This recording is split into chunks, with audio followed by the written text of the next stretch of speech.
1-2 حاجی پیدل پہنچتے ہیں، آپ کو پتا ہے؟ لیکن یہ سرکاری مولوی تب نہیں بولے۔ اس سال جب انگلینڈ سے پیدل حج کرنے والا چلتا ہوا 6,500 کلومیٹر کے بعد مکہ پہنچا، وہاں کے حکمرانوں نے اس کا استقبال کیا، تب یہاں کا کوئی مولوی نہیں بولا۔ کیوں؟ کیونکہ وہاں سے چندہ لینے جانا ہے۔ تو مجھے میرے وہاں ایک دوست ہیں مکرم سیفی صاحب، انہوں نے مجھے شہاب بھائی کا نمبر دیا، وہ نوجوان جو پیدل آ رہا ہے مکہ مکرمہ کے لیے جا رہا ہے کیرلا سے مکہ مکرمہ۔ تو میں نے ان کو فون کیا، تو وہ راستے میں تھے، تو ان کے ایک دوست نے فون اٹھایا، تو انہوں نے کہا نماز کا وقت ہے، کسی ہوٹل میں رکے ہوئے ہیں۔ تو میں نے انہیں دعوت دی کہ پنجاب سے گزریں، آپ کا ہر قدم کے اوپر انشاءاللہ تعالی استقبال ہوگا اس زمین کے اوپر۔ تو شاید آنے والے دنوں میں وہ ہم لوگوں کے درمیان سے گزریں گے۔ لیکن میں یوٹیوب پہ دیکھا کہ کئی مولویوں نے 2-3 باتیں کی، جی پیدل نہیں جانا چاہیے، یہ نہیں کرنا چاہیے۔ جو گھر سے مسجد تک نہیں جا سکتے وہ یہ بتا رہے ہیں کہ یہ نوجوان بیت اللہ تک جائے گا کہ نہیں جائے گا۔ مزے کی بات تو یہ ہے، جو اپنے گھر سے مسجد تک پیدل نہیں جا سکتے، جنہوں نے کچھ خود فن نہ کیا ہو، کوئی خود خدمت نہ انجام دی ہو۔ ہم نے تو جس دن پہلے دن سنا کہ ایک نوجوان کیرلا سے مکہ مکرمہ پیدل جائے گا، تو اسی دن سے روزانہ دعاؤں کا اہتمام ہے، کیونکہ وہ صرف بیت اللہ کی طرف نہیں جا رہا، اس کے ہر ایک قدم پر مسلمانوں کے جذبات اس کے ساتھ ہیں، لوگوں کی دعائیں اس کے ساتھ ہیں، لاکھوں کروڑوں ماؤں کا سہارا اس کے ساتھ ہے، اللہ کی رحمتیں اس پر برس رہی ہیں۔ اور خود محمد الرسول اللہ نے فرمایا کہ اگر مکہ مکرمہ سے کوئی پیدل حج کرتا ہے، ایک قدم کے اوپر 700 حرم کی نیکیاں اس بندے کو عطا کی جائیں گی۔ تم سے تو فتویٰ پوچھا ہی نہیں ہے جو فتویٰ دینے کے لیے تیار بیٹھے ہو۔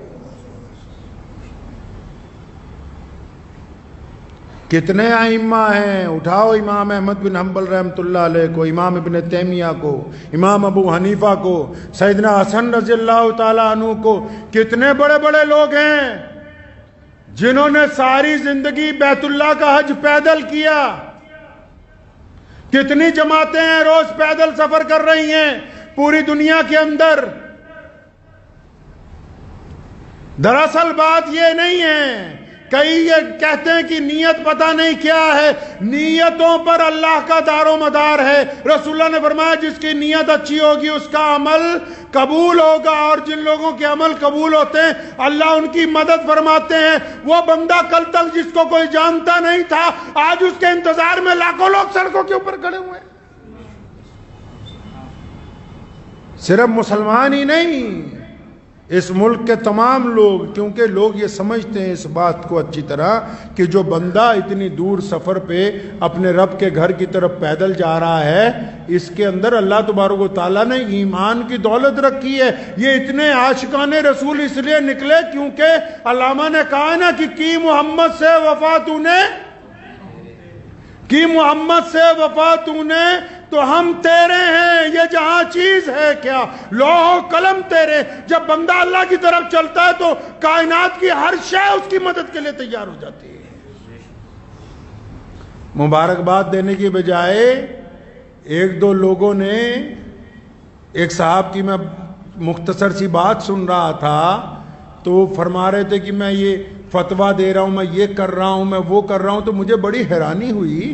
میں کہا اگر یہ واقعی بہت اچھا فتویٰ دینے والے ہیں، اگر ان میں واقعی اسلام کا درد ہے اور یہ اس بات کو سمجھتے ہیں کہ کون سا عمل اسلام میں نیا ہے کون سا پرانا ہے، اگر ان کے واقعی سینے کے اندر ایک دھڑکتا ہوا دل ہے، اگر واقعی ان کے اندر جذبات ہیں، اگر واقعی یہ کوئی زندہ دل مولوی ہے، اگر واقعی اس مفتی کے قلم میں بصیرت ہے، اس میں طاقت ہے، تو جب کسی کا گھر گرایا جاتا ہے اس وقت اس کا فتویٰ کیوں نہیں چلتا؟ جب کسی کو ناجائز قید میں ڈال دیا جاتا ہے اس وقت اس کی زبان کیوں نہیں کھلتی؟ یہ صرف مسلمانوں کو پریشان کرنے کے لیے، مسلمانوں کو تکلیف پہنچانے کے لیے ان کا قلم چلتا ہے۔ ہاں، اگر ان کا قلم اس وقت چلا ہوتا تو آج اس قلم کے آگے ہم سر خمے تسلیم کر دیتے، لیکن پتہ یہ لگا کہ ان کو حسد کی بیماری لگ گئی۔ حسد کی بیماری لگ گئی. حسد کا کوئی علاج نہیں ہے دنیا میں. جو خود کچھ نہیں کر سکتے، یاد رکھیے گا زندگی میں آپ سب لوگ، ہر نوجوان اس بات کو یاد رکھے، ہر بیٹی، ہر بڑا، ہر چھوٹا اس بات کو یاد رکھے، کیونکہ کئی لوگ ہر جگہ کچھ نہ کچھ لوگ ہوتے ہیں جو کسی نہ کسی کو پریشان کرتے ہیں، چاہے تعلیم میں، چاہے گھر میں، چاہے کاروبار میں. کوئی نہ کوئی لوگوں کا عادت ہوتی سارا دن فون کر کے، اچھا فلاں بندہ تیرے بارے میں یہ بات کہہ رہا تھا، فلاں بندہ تیرے بارے میں یہ بات کہہ رہا تھا. یاد رکھو، دل کی تختی پر لکھ کے لے جاؤ، جو خود کچھ نہیں کر سکتے وہ صرف تنقید کرتے ہیں، اور جو تنقید کرتے ہیں وہ اس بات کو مانتے ہیں کہ آپ ان سے آگے بڑھ گئے، یہ اس بات کو تسلیم کرتے ہیں.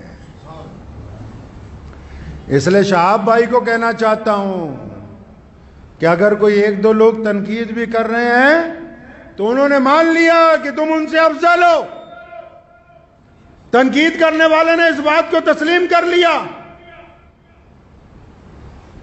ہر سال 1-2 حاجی پیدل پہنچتے ہیں، آپ کو پتا ہے، لیکن یہ سرکاری مولوی تب نہیں بولے. اس سال جب انگلینڈ سے پیدل حج کرنے والا چلتا ہوا 6,500 کلومیٹر کے بعد مکہ پہنچا، وہاں کے حکمرانوں نے اس کا استقبال کیا، تب یہاں کا کوئی مولوی نہیں بولا. کیوں؟ کیونکہ وہاں سے چندہ لینے جانا ہے. پچھلے سال رشیا سے، کوہ قفقاز سے ہمارا ایک بہادر بھائی 13,500 کلومیٹر کا سفر کر کے بیت اللہ کے حج کے لیے پیدل گیا. یہ پہلی بار نہیں ایسا ہو رہا ہے. ابھی پوری دنیا کے سارے ملکوں میں سے ایک نوجوان اکیلا موٹر سائیکل کی سواری کر کے اس حج کے اندر شامل ہوا ہے. تو یہ جو اب پیدل جا رہا ہے، آپ کیا سمجھتے ہیں کہ اس کے پیدل چلنے سے صرف شہاب بھائی کا حج ہوگا؟ نہیں. جب وہ شہاب پیدل چلتا ہے تو لاکھوں دلوں کے اندر بیت اللہ کو دیکھنے کی تڑپ پیدا ہوتی ہے. اس کو ثواب اس کو نہیں ملے گا. جب پیدل چلتا ہے کروڑوں دعائیں ساتھ میں چلتی ہیں.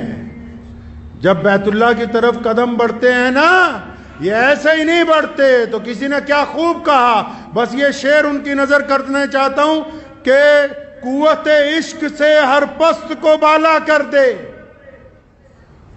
یہ بندہ ایسے نہیں چلتا، کوئی ہو چاہے. یہ محمد الرسول اللہ کا عشق ہے یار.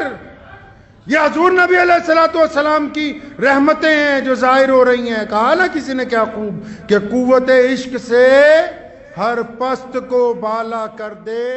دہر